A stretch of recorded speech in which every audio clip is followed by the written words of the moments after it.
आज आपण 14 डिसेंबर 2024 रोजी विचारण्यात आलेल्या सायन्सचे प्रश्न पाहणार आहोत, जे की पेपर 2 साठी महत्वाचे असणार आहे. पहिला क्वेश्चन आहे, which gas turns lime water milky? Carbon dioxide, nitrogen, oxygen, hydrogen. उत्तर कमेंट बॉक्स मध्ये टाईप करायचं आहे. तर ऑप्शन ए बरोबर आहे, कार्बन डायऑक्साइड. आता इथे लाईम वॉटर हा शब्द आहे. लाईम वॉटरचं रासायनिक सूत्र आहे कॅल्शियम हायड्रॉक्साईड CaOH2. आणि यामधला जो घटक असतो तो बेसमध्ये असतो. बेसमध्ये कोणता असतो? OH minus. आता इथे मायनस एकच आहे, मग या ठिकाणी इथे OH दोन आलेत, कारण कॅल्शियमवर +2 असतो. ठीक आहे. बघूया पुढील प्रश्न. Which of the following statements are true? Crystallisation म्हणजे स्फटिकीकरण is a chemical change, photosynthesis is a chemical change, ripening of fruit is a physical change, formation of curd from milk, दुधापासून दही बनणे इज अ केमिकल चेंज म्हणजे रासायनिक बदल. आता या ठिकाणी फिजिकल चेंज आणि केमिकल चेंज मध्ये फरक काय? फिजिकल मध्ये फिजिकल मध्ये फक्त आकार, साईज कमी जास्त होते. ठीक आहे, साईज म्हणजे आकार कमी जास्त होतो. यामध्ये पदार्थाचं जे मूळ संघटन आहे त्यामध्ये कोणताही बदल होत नाही. जसं की आता काचेचे तुकडे होणे, काचेचे तुकडे होणे म्हणजे फक्त काचेचा आकार कमी जास्त होते. काच ज्या पदार्थापासून बनलेले ते रासायनिक संघटन इथे बदलत नाही. म्हणजे हा कोणता आहे? भौतिक बदल आहे, फिजिकली. त्यानंतर हा कसा असतो? हा असतो रिव्हर्सिबल म्हणजे परिवर्तनीय. रिव्हर्सिबल कसा बघा, आता पाण्यापासून किंवा असं घेऊयात, बर्फाला उष्णता दिली तर बर्फाचं पाणी होते. ठीक आहे, आणि पाण्यातून उष्णता काढली तर परत त्याचं बर्फ होते. हा बदल कसा आहे? हा भौतिक आहे, हा रिव्हर्सिबल आहे, हा कायम बदल नसतो. परंतु जर केमिकल चेंज विचारला, रासायनिक बदल, तर रासायनिक बदलामध्ये रंग बदलते, त्यानंतर त्याची चव बदलते. ठीक आहे, आणि मेन म्हणजे त्याचं रासायनिक संघटन, केमिकल कंपोजिशन कम्प्लिटली चेंज होऊन जाते. जसं की ज्वलन होणे, लाकडाची जळणे. एकदा लाकडापासून राख झाली की त्या राखेपासून परत लाकूड आपल्याला मिळवता येत नाही. म्हणजे हा कसा असतो? अपरिवर्तनीय बदल. बघा, फिजिकल चेंज हे रिव्हर्सिबल असतात आणि केमिकल चेंज हे अपरिवर्तनीय म्हणजे इरिव्हर्सिबल असतात. जसं की रायपनिंग ऑफ फ्रूट म्हणजे फळांचे पिकणे, हा कसा बदल आहे? रासायनिक बदल आहे. एकदा फळ पिकल्यानंतर त्याला परत आपल्याला त्याचा रंग परत हिरवा होत नाही. ठीक आहे, एखादं फळ पिकल्यानंतर त्याचा रंग पिवळा होतो, त्याचा परत हिरवा रंग आपल्याला मिळवता येत नाही. म्हणजे हा कसा आहे? केमिकल चेंज आहे, हा इरिव्हर्सिबल आहे. तर ripening of fruit is a physical change, हे इथं चुकीचं आहे. कारण एकदा फळ पिकल्यानंतर परत त्याला आपल्याला कच्चं करता येणार नाही. म्हणजे हा पर्याय इथे चुकीचा आहे. बघा, photosynthesis is a chemical change, हा पर्याय बरोबर आहे. त्यानंतर formation of curd from milk, दुधापासून दही बनवणे. ठीक आहे, एकदा दुधापासून दही बनले की दह्यापासून परत दूध बनवता येत नाही. म्हणजे हा कसा आहे? हा रासायनिक बदल आहे. म्हणजे ऑप्शन नंबर बी आणि डी या ठिकाणी बरोबर आहेत. ऑप्शन नंबर बी आणि डी.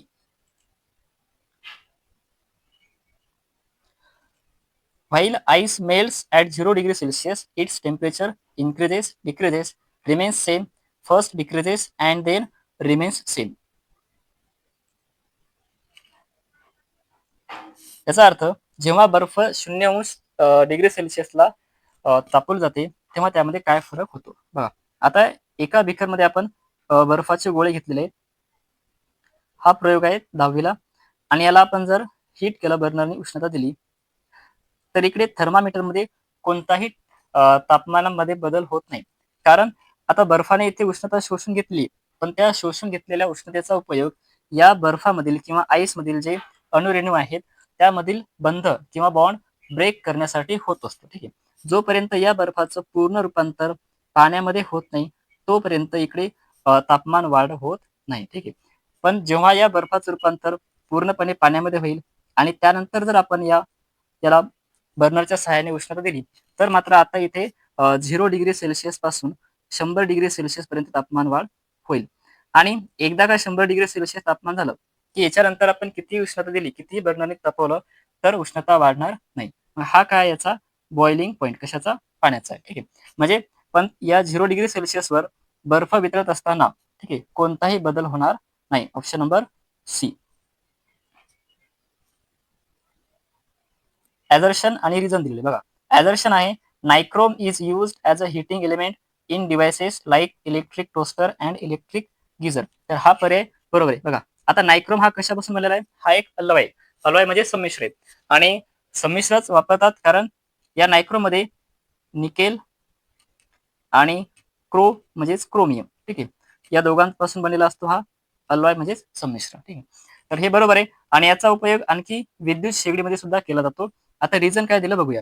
रिझन दिलेलं आहे nichrome has high melting point. बरोबर आहे, कारण याचा द्रवणांक हा उच्च असतो, म्हणूनच तर आपण याला शेगडीमध्ये वापरतो. जर हे लवकर याचा वितळणांक कमी असतात तर त्याला आपल्याला वारंवार रिप्लेस करावं लागलं असतं. ठीक आहे, तर याचा हाय मेल्टिंग पॉईंट हा पर्याय बरोबर आहे. परंतु इथे काय दिलेलं आहे लो रेझिस्टिव्हिटी. जर लो रेझिस्टिव्हिटी असतं तर त्याची उष्णता किंवा ती जी कॉईल आहे शेगडीमधली ती गरम झाली नसती. ठीक आहे, कॉईल गरम होण्याचं कारण काय, हाय रेझिस्टिव्हिटी हे असते. म्हणजे इथे चूक कुठे आहे, लो रेझिस्टिव्हिटी नाही तर इथे हाय रेझिस्टिव्हिटी असं पाहिजे होतं. म्हणजे ऑप्शन ए हे बरोबर आहे. ए इज ट्रू, ऍदर्शन ट्रू आहे, परंतु त्याचं जे रिझन आहे हे चुकीचं आहे. The beyond force on an object immersed in liquid acts in upward direction, downward direction or direction parallel to liquid surface. बघा, आता बियॉन्ड फोर्स म्हणजेच प्लावक बल, एक असते गुरुत्वीय बल. गुरुत्वीय बलाची दिशा ही पृथ्वीच्या केंद्राच्या दिशेनं असते. ठीक आहे, म्हणजेच डाऊनवर्ड असते. आणि याच्या उलट असते प्लावक बलाची दिशा म्हणजेच upward direction. Option number A, in and upward direction. आता पाण्यामध्ये जर आपण लोखंडी खिळा टाकला तर तो त्या पाण्यामध्ये बुडतो, परंतु जहाज पाण्यावर तरंगते. याच्या मागचं कारण आहे त्याचा एरिया. ठीक आहे, जहाज जास्तीत जास्त पाण्याला बाजूला सारते आणि त्यावरती तरंगू शकते, परंतु खिळा खिळा हा पाण्याला बाजूला सारू शकत नाही, म्हणून तो पाण्यामध्ये बुडतो.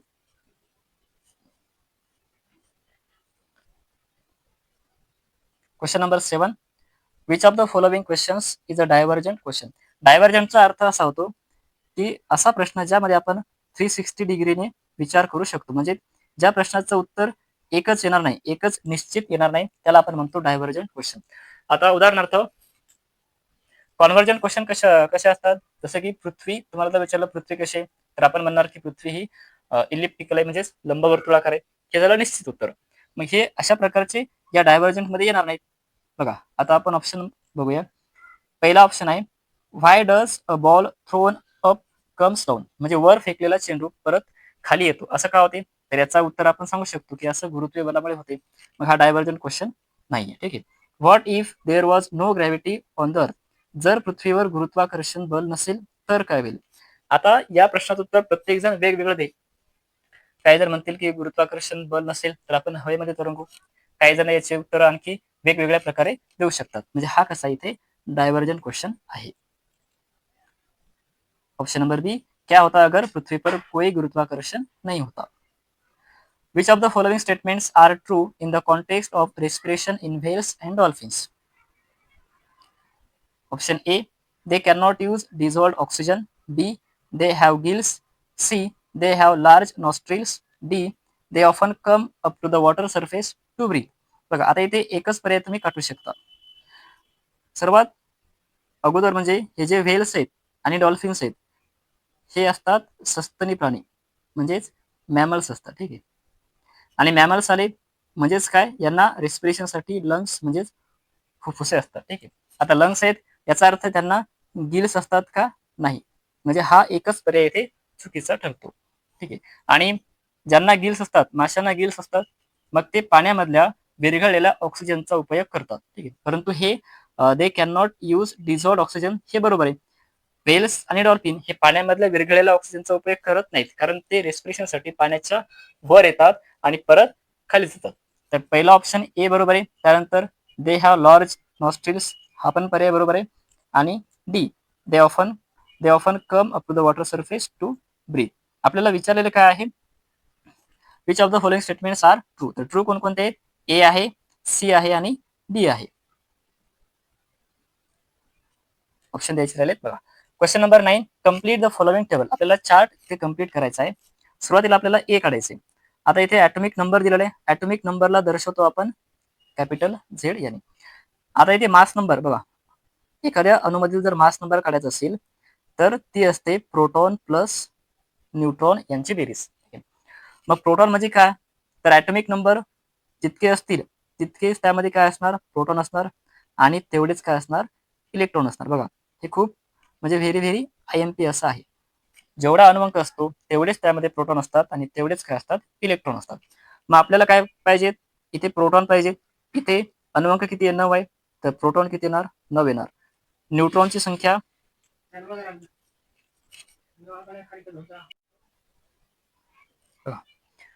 जितका अनुवांक असतो, जेवढा ॲटॉमिक नंबर असतो, तेवढेच काय असतात, प्रोटॉन असतात.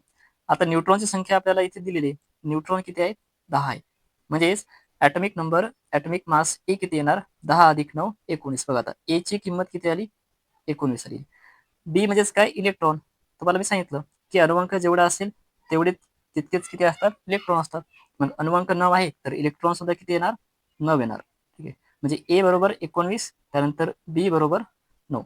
इथे ए बरोबर 19 आहे पण बी बरोबर 10 आहे, म्हणजे पहिला पर्याय तर इथे चुकीचा आहे. ठीक आहे, त्यानंतर आपल्याला सी काढायचं आहे. सी काय, प्रोटॉन आहे. बघा इथे जितका अनुवांक आहे तितकेच काय असणार, प्रोटॉन असणार. म्हणजे सी सी सुद्धा किती येणार, 9. आता आपण बघूया ऑप्शन मध्ये 19 9 9 कुठे दिले. बघा शेवटचे पर्याय तर इथे चुकले. इथे 19 नाही, इथे 19 नाही, इथेच आहे 19 9 9, जे ऑप्शन नंबर डी या ठिकाणी बरोबर उत्तर आहे.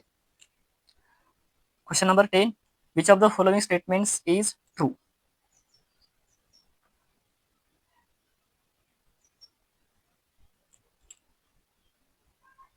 तर या ठिकाणी ऑप्शन नंबर डी हे बरोबर आहे. Soil with low water holding capacity, ज्या मातीची पाणी धारण करण्याची क्षमता कमी असते, तिथे गुड एरेशन म्हणजे हवेसाठी जागा जास्त असते आणि तिथेच हाय पर्क्युलेशन रेट सुद्धा असतो. धन्यवाद.